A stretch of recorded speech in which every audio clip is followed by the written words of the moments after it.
ঘিওরে প্রতিপক্ষের আগাছানাশক বিষ স্প্রে করায় আলু গাছের পাতা পুড়ে বিনষ্ট হয়ে গেছে।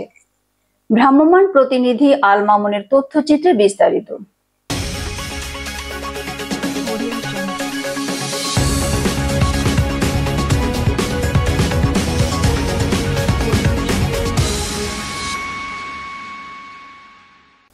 মানিকগঞ্জের ঘিওর উপজেলার সোদঘাটা গ্রামে এক কৃষকের 2% জমির আলু প্রতিপক্ষরা আগাছানাশক বিষ স্প্রে করায় আলু গাছের পাতা পুড়ে ক্ষেত বিনষ্ট হয়েছে।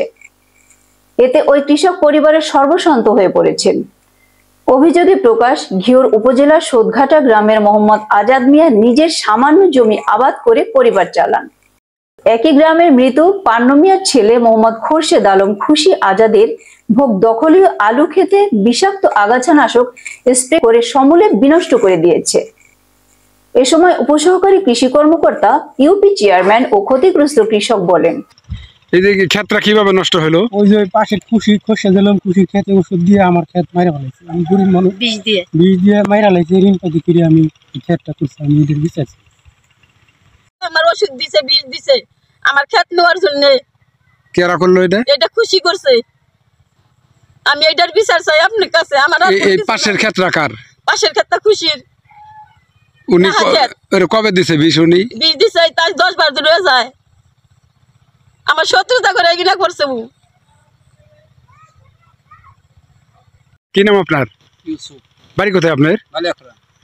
এইখানে কি হয়েছে বলেন তো? এখানে ভুট্টা খেতে আগাছানাশক স্প্রে করার পরে দেখা গেল যে এই ক্ষেতের আলু পচে গেছে। অর্থাৎ হলো বাতাসে মনে হয় ওষুধ আইসে এরকম ক্ষতি হয়ে গেছে।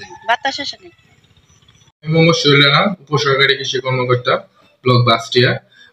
আজকে সকালে আমি জানতে পারি কৃষকের জমিতে, আলুর জমিতে একজনে কি খুশি সে আপনার আগাছানাশক স্প্রে করে আলুর জমি মেরে ফেলছে। পরে আমি সরজমিনে ওখানে যাই দেখি ঘটনাটা সত্য। আসলে আপনি ওখানে গেলেন যে ঘাসগুলো যে মারা গেছে বা আপনার আলু যে মারা গেছে, আসলে কি সেখানে কোনো মানে আলুর জমিতে অন্য কোনো রোগ নাই? ওখানে শুধু আগাছা নাশকের কারণে আলুর জমিটা ক্ষতি হয়েছে। বলে যে আমার এই আলু ক্ষেত খুশি কীটনাশক ওষুধে নষ্ট করে বলাইছে। এই ব্যাপারে কৃষি কর্মকর্তা আজকে পরিদর্শন করার কথা। সে পরিদর্শন করে আমাকে জানায় যে আসলে সে কীটনাশক দিয়ে আলু ক্ষেত নষ্ট করছে। এইটুকু আমি জানি।